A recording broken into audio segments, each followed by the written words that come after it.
That one's up. Go ahead. Hey everybody, it is Kevin Strosnider coming to you live from our grand studios at 5200 Oaklawn Boulevard in North Prince George. We are in our next installment of Community Driven, where we have people from episode four of Community Driven, where we have people in our community that we are highlighting and we are letting our community know about what is going on, the great stuff that is going on in our community. And I have with me today the man, the myth, the legend, Mr. Bill Humphreys, Mr. Crater Community Hospice himself. Bill, thank you so much for coming. Hey, buddy. Thank you. I appreciate you being here. So I'm going to give you a little bit about Bill, but I can't do it justice. Bill, Crater Community Hospice, obviously, SOVA Chamber, Kiwanis Club of Colonial Heights, Past chairman of the food pantry. Past chairman of the food pantry, a caregiver, father, grandfather, an amazing man. All the stuff you do, you have your hands in more things in Colonial Heights and the Tri-Cities area than anybody else I know, I think. So thank you so much for all that you do, first off, and thank you so much for being here. I appreciate you being here. Thank you. Yeah. So, Bill, first, obviously I want to start with the most important thing I think that you do, which is your role at Crater Community Hospice. Tell us a little bit about Crater Community Hospice and then about what your role is there. Okay. So I've been at Crater for 18 years. 18 years before that, I worked as a pharmacy guy. We did nursing homes and assisted living. And my wife has had multiple sclerosis for 28 years. Wow. And so just kind of worked out that the company that I'd worked for decided to kind of downsize. Mm-hmm. At the same time, Crater was looking for somebody for the community and physician position I had. Mm-hmm. So basically, it's kind of grown over the years. I'm responsible for all the doctors and hospitals and nursing homes education, for the community education. And one of the things that I've been able to do like the last 10 years is work with the patients and families. So I go out and meet with them, discuss kind of what's going on with the serious illness that they have. Yeah.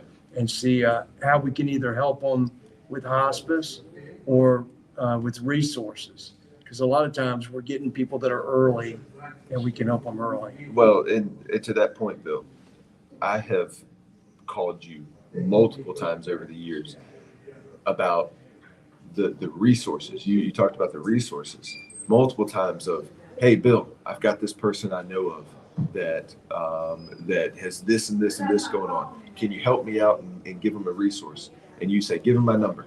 All right, give them my number. Tell me about the resource connections that you have. Right. So anybody, and everybody has been somewhat of a caregiver. Either they've done it directly in their, with their family, or even have been a part of a family where it's being done. So most people know that if you're a caregiver, what happens is you need resources. If you don't, you start to burn out.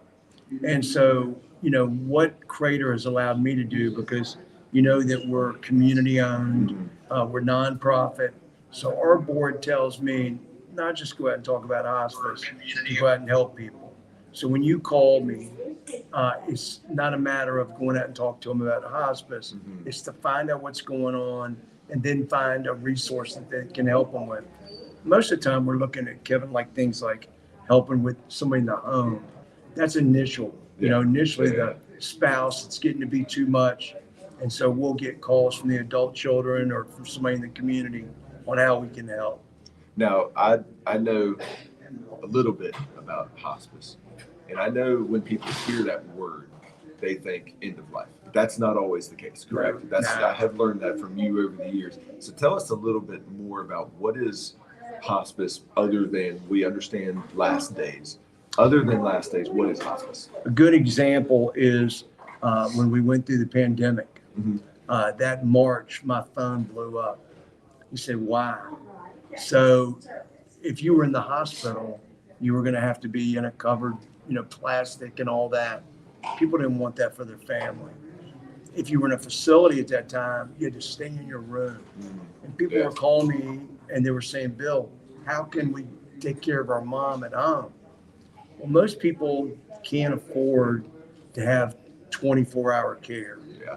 And so they're looking for any resources there is. And when you have a serious ill patient, there's very few. So with hospice, they started asking, well, Bill, tell me what it is. And I think they were surprised.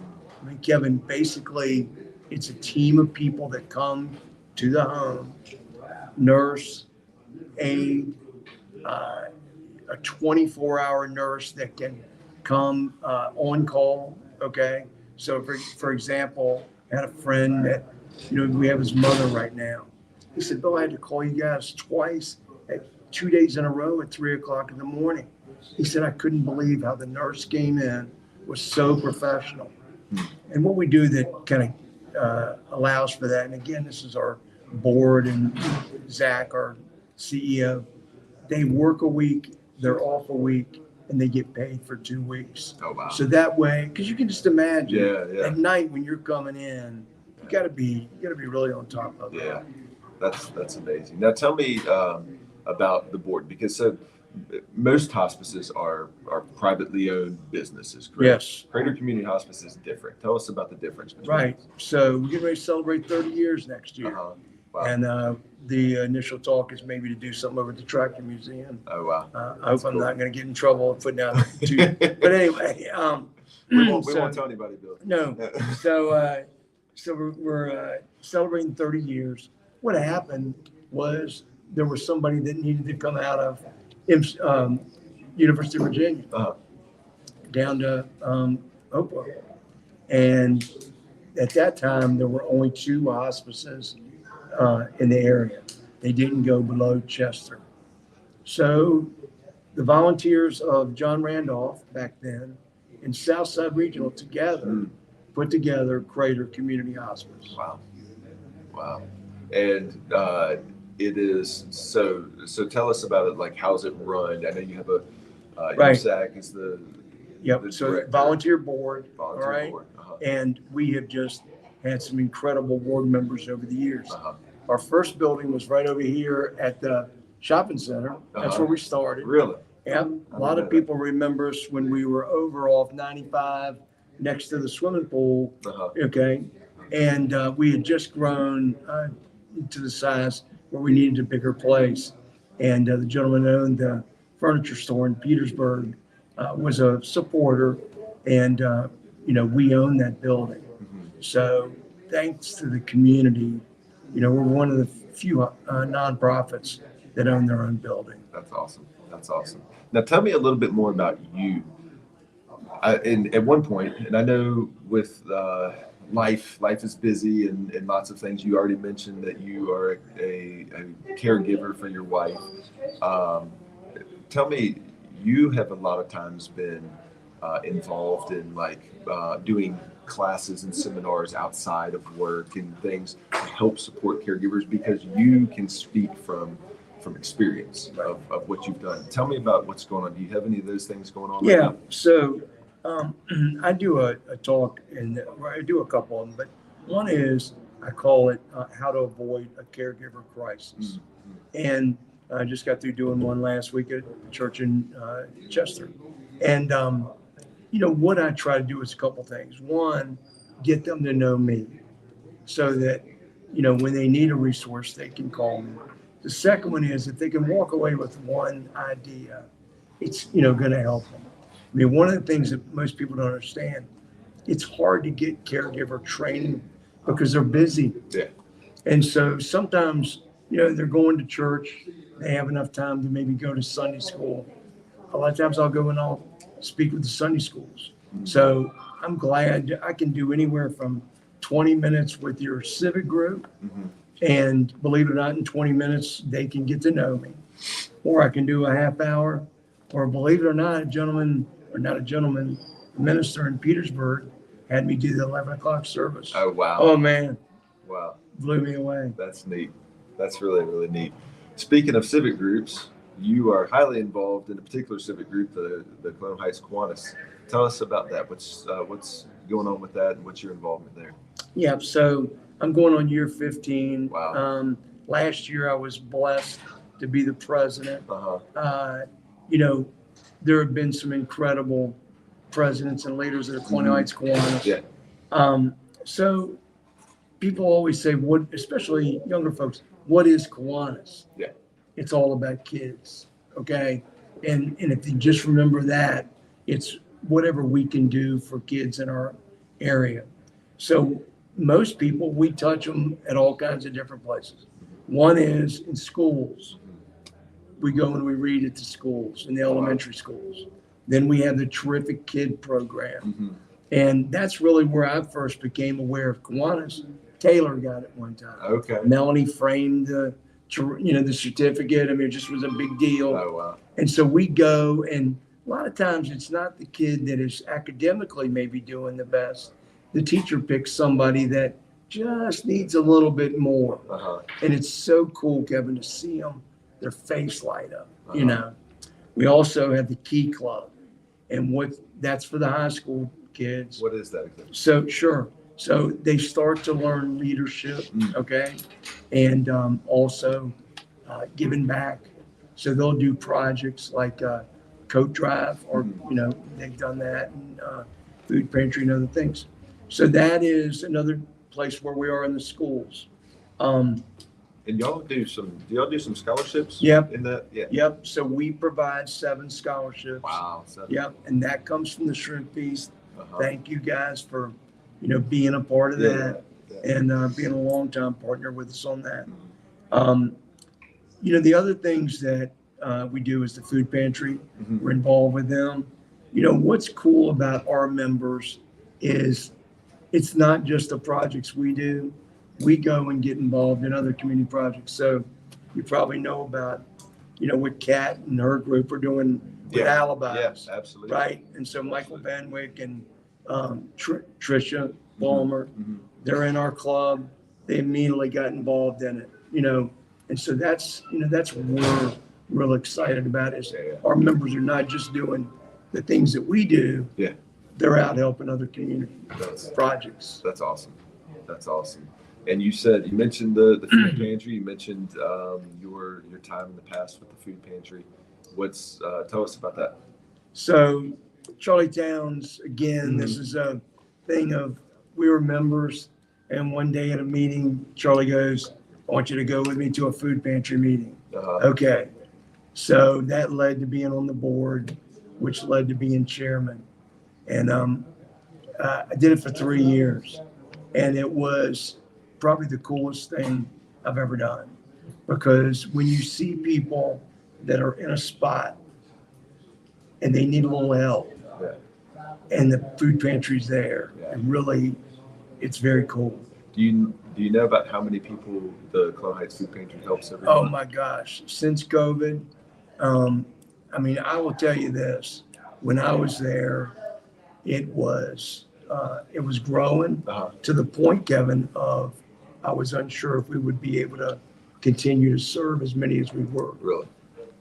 What happened during COVID is it just blew up. That's awesome. And so Warren over there has done Warren does a awesome. great job. They just had their first golf tournament, was very successful. Okay. Yeah. Good for them. So, and the good thing about the food pantry, every dollar they're using, for the people that they can help. Yeah. That's amazing. Also, I know something that you have been a part of for a very long time as well, and this is how you and I met, was BNI. Now, BNI, for those of you who don't know anything about BNI, it stands for Business Networking International, and it is a business networking group. However, the particular group that you are a part of and that I was a part of as well for about 9 years or so is a little bit different than just a business networking group. It's a group of people, friends who truly love each other in the community. So tell me about BNI a little bit, your involvement there. So the group that I belong in is called Soaring Heights, BNI. And you just said it. We officially are the longest together group. Retention, I guess, would be the word. We've been together longer than any other group as a whole. Wow. And it shows, because like you say, we are, there's a lot of family in what we do. what's really cool is to see younger members come in and grab onto the other members and their experience. And there's a lot of successful leaders that have been developed out of that group. Yeah. So Bill, the list is almost too much to talk about. Your involvement with Crater Community Hospice, your involvement with being a resource in the community, Kiwanis, the food pantry, BNI, and that just is the tip of the iceberg. I mean, the Colonial Heights Soccer Association. You coached soccer for years, right? So many things that you've had your hands in, and the best part about this, and for those of you who know Bill, you're going to say amen, and those of you who don't know Bill, you're about to learn. The best part is it's not about Bill Humphrey. It's about what Bill Humphreys can do for other people. It's about other people.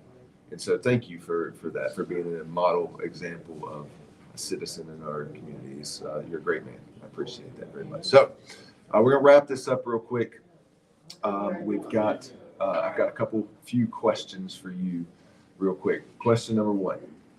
So I like reading books. I like developing and growing and becoming better every single day. What books would you say have impacted your life, either one or two or whatever? What book would you say and recommend to other people? Well, for me, which really impacted me in college and also career-wise, was Principles of Marketing by Peter Drucker. Okay. Peter Drucker, if people have not had a chance to go back, because sometimes I guess you could say he's old school, but going back and looking at the things that he talked about has impacted me in a lot of ways. Awesome.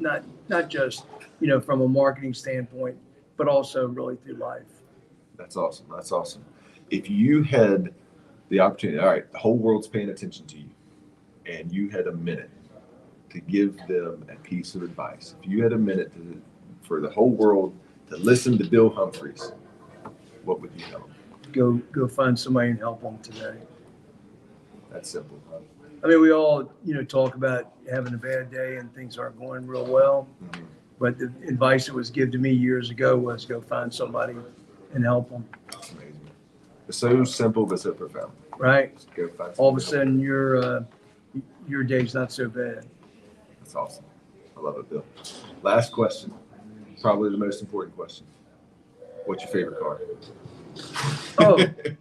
First off, is my Strosnider. You have to put a plug in. Well, my Nissan, and as a matter of fact, when we're finished here, it's time to go make an appointment. No oil change. Oil change. What's your dream car? You can pick any car, or do you not care? You don't care. You're just that kind of guy. I will say this for a true story. So I drove the heck out of the car that I had, and the AC was kind of so. And I called Candy from Waverly one day, and I said, Candy, it was like 100 degrees outside. And I said, I want to come and look at some cars. She goes, well, what's important to you, Bill? I said that it has air conditioning. So when I pulled up out here, she had the car running and had the thing freezing. She said, I think the AC's okay. That's cool. Yeah. That's cool. That's a great story. Well, Bill, last thing real quick, grief workshop series y'all have going on with Crater Community Hospice. Right. Tell us about that real quick. Yeah. So Angie Morris is our person, the facilitator. Mm-hmm. And, sometimes I think people are a little bit skeptical about thinking that, it's not going to be a positive experience. This has been an excellent series for us. And it's starting in October the 24th. And so all you got to do is, you can go online or Crater Community Hospice, or you can just call the office and, get signed up for That's it. awesome. So if you can't see that, little tight in there, October 24th through November 21st, every Thursday from 10:30 to 12. It's free, open to the public. You're going to be at the office. At the Yes, office, okay. yeah. Just call Crater Community Hospice. Just look them up online, call them. They'll give you more information. But please, if you are dealing with grief and you need some help with that, they're a great resource, or if you know somebody else that might need that. And sometimes, Bill, that's not just people who have lost loved ones, but people who are in the process of losing. I was reading one time, it said that when you get your hair cut, you have grief. Okay. Yeah. Right. Yeah. So, but the other thing I just wanted to say to you, people get scared when they see my phone call. Okay. You always take my phone call. I've asked you for a lot of stuff for people over the years, and you always help me, and I appreciate it. Yes, sir. Yeah, glad to do it. We have a little something for you, Bill. Last thing, just a little gift from us to you. Thank you for all that you do. Appreciate you being Thank here you today. very much. Thank you, everyone, for tuning in for episode 4 of Community Driven, and we will see you next time. Awesome.